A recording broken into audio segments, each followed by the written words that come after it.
Existe um tipo de silêncio que ninguém quer ouvir.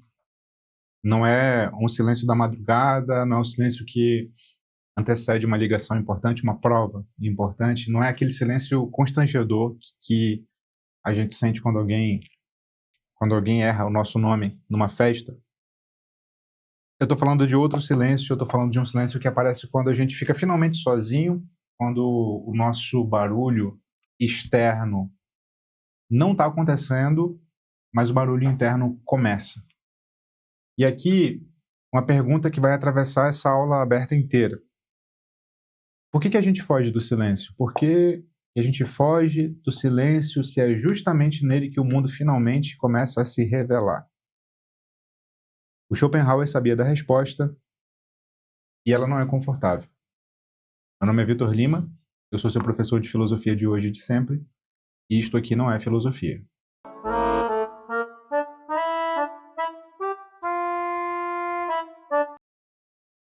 Essa aqui é uma aula aberta de aquecimento sobre o tema da solidão, que é parte de uma série de aulas que vão durar o mês todo. Essas aulas vão culminar no lançamento do nosso Clube do Livro de 2026, o Linhagens, cujo tema é solidão, em que você vai aprender nos livros clássicos, não comigo, mas com eles, a como lidar, como compreender, como resolver talvez o problema da solidão moderna. A gente vai lançar só no início de janeiro, mas se você já está convencido de que você quer entrar, de algum modo, eu separei um grupo de super interessados, um grupo VIP, para você se inscrever e ter acessos, inclusive, a descontos exclusivos lá dentro. Eu vou colocar o link aqui na descrição do vídeo, no primeiro comentário fixado, caso você queira se inscrever, é só ir lá. Bom, eu quero falar sobre esse cara, e eu já falei sobre ele em outras aulas aqui dessa série. O nome dele é Arthur Schopenhauer, ele é filho de um comerciante rico, ele é filho de uma mãe escritora famosíssima no seu tempo, ele é criador de uma filosofia que é conhecida por ser atravessada pelo sofrimento, pela música, pelo pessimismo. Ele é um sujeito que chamava Hegel de acadêmico mercenário. Ele dizia que a vida humana é um pêndulo entre a dor e o tédio. Ele é um homem que vive de brigas, de fracassos acadêmicos, de solidão. Ele transformou tudo isso numa obra existencial gigante.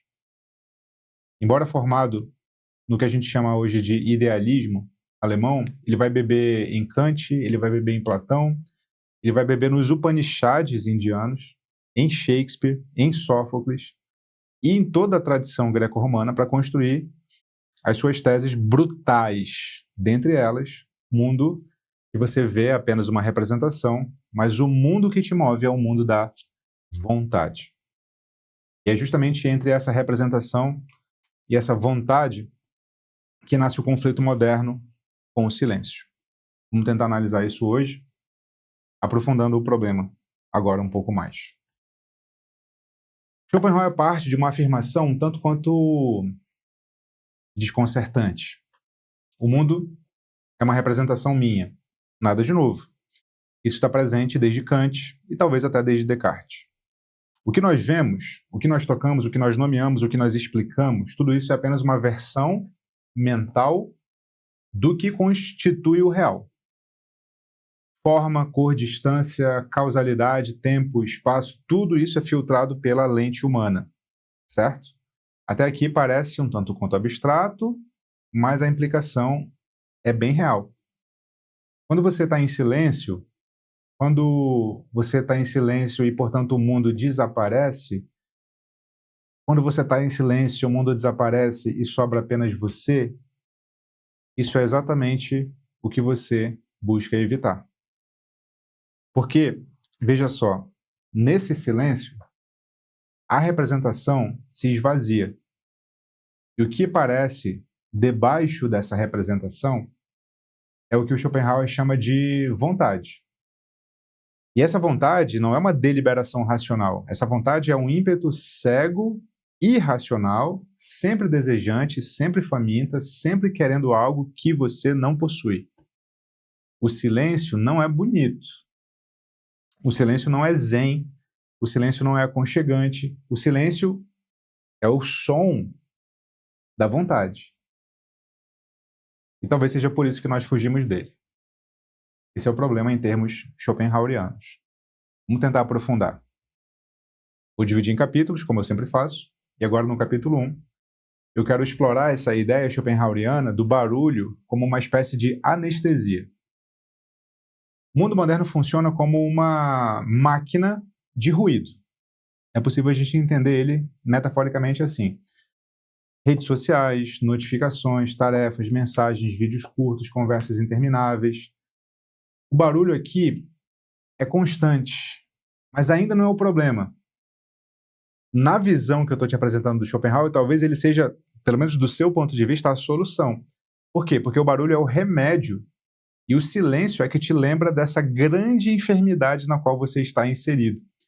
Porque, segundo o Schopenhauer, a gente sempre que se aquieta, se silencia, a gente emerge aquilo, faz emergir aquilo que a gente é, de fato, por baixo do ruído todo. O que a gente é por baixo desse ruído todo? Olha, a gente é desejo, a gente é falta, a gente é impulso, a gente é necessidade, a gente é medo, a gente é vontade. Vontade, sempre tensionada para algo que a gente ainda não tem.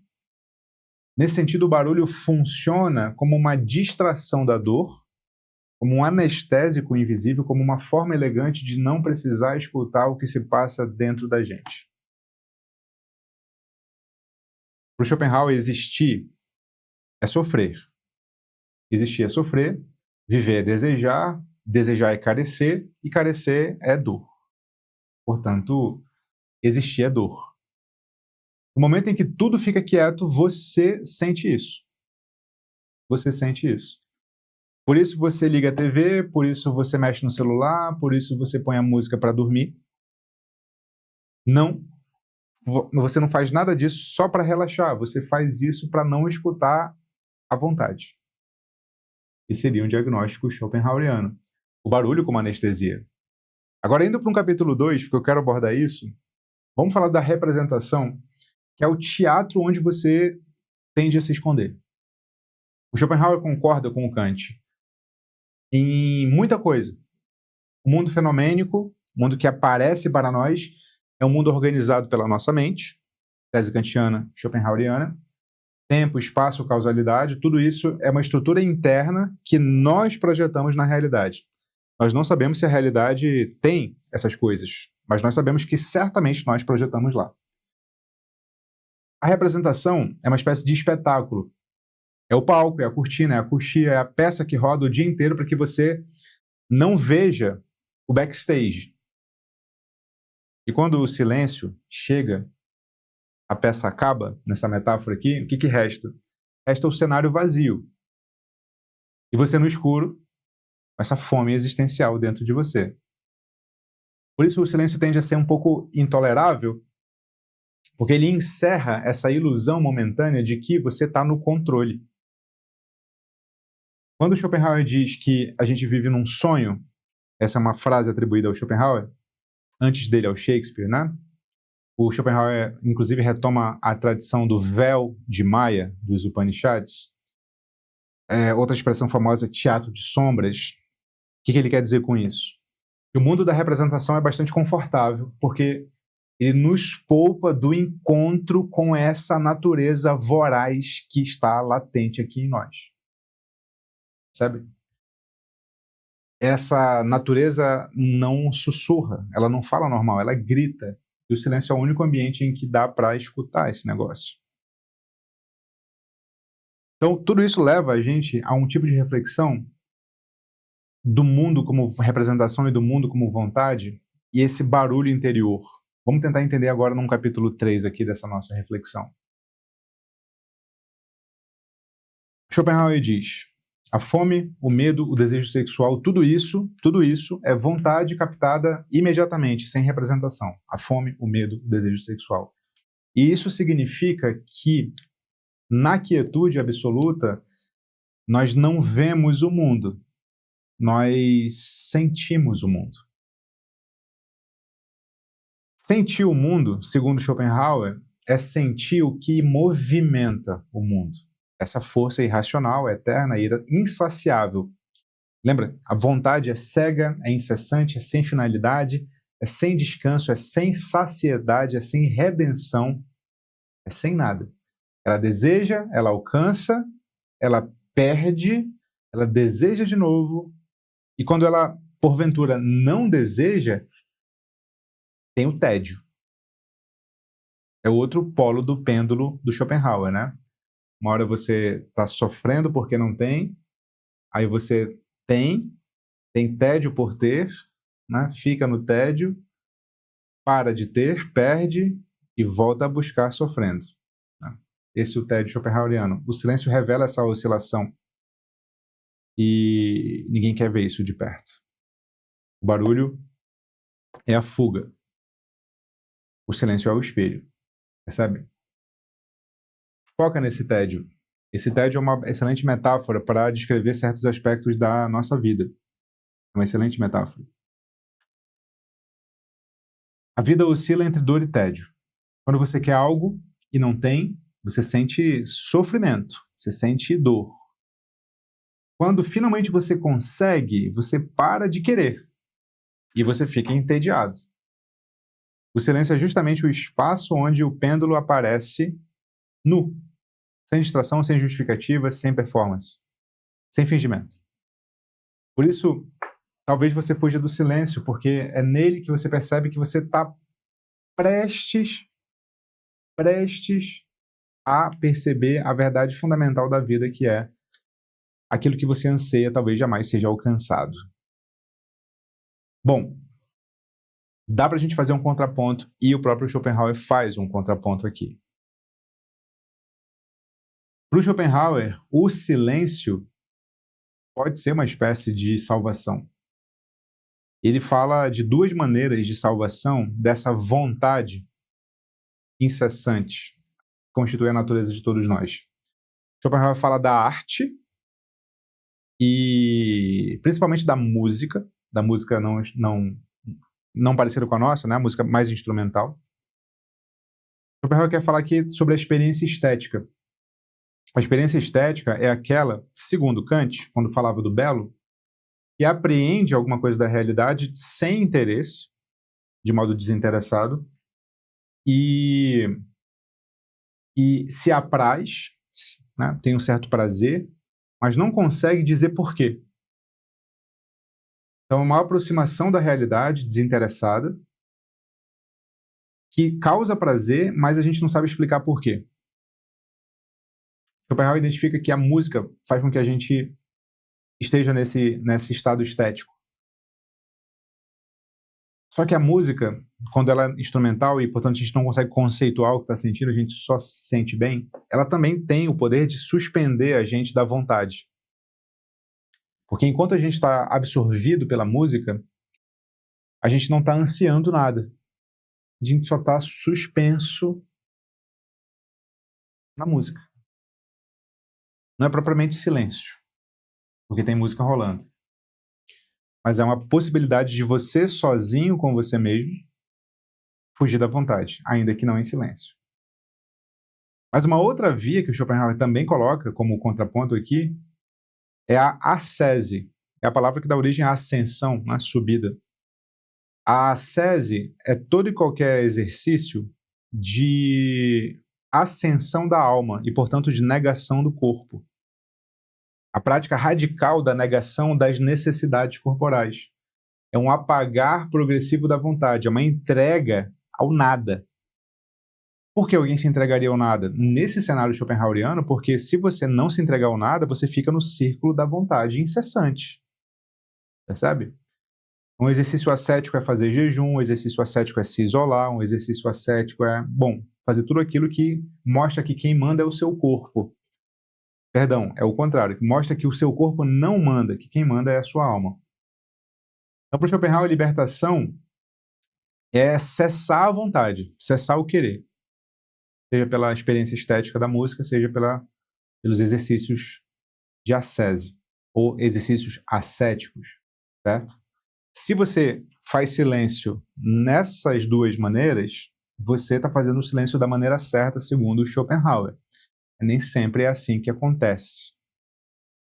Então a gente vai agora para o último capítulo da nossa reflexão, que é: o abismo, quando o silêncio revela demais. O silêncio é perigoso, eu diria, porque ele revela a verdade metafísica da nossa existência. Segundo Schopenhauer, que verdade é essa? Viver é desejar, e desejar é sofrer. Viver é desejar, e desejar é sofrer. Então, no barulho, esse mecanismo está mascarado. No silêncio, ele está escancarado. Por isso o título, eu coloquei aqui, pensei em colocar o título entre o barulho e o abismo. Porque o barulho é a distração e o abismo é a vontade. O silêncio abre esse chão, não para destruir a gente propriamente, mas para mostrar de que matéria a gente é feito, entendeu? Então Schopenhauer acredita que essa revelação é o primeiro passo para a redenção, mas só para quem não foge dessa revelação. E aqui a gente pode fechar de maneira sempre não conclusiva, mas apenas abrindo mais reflexões.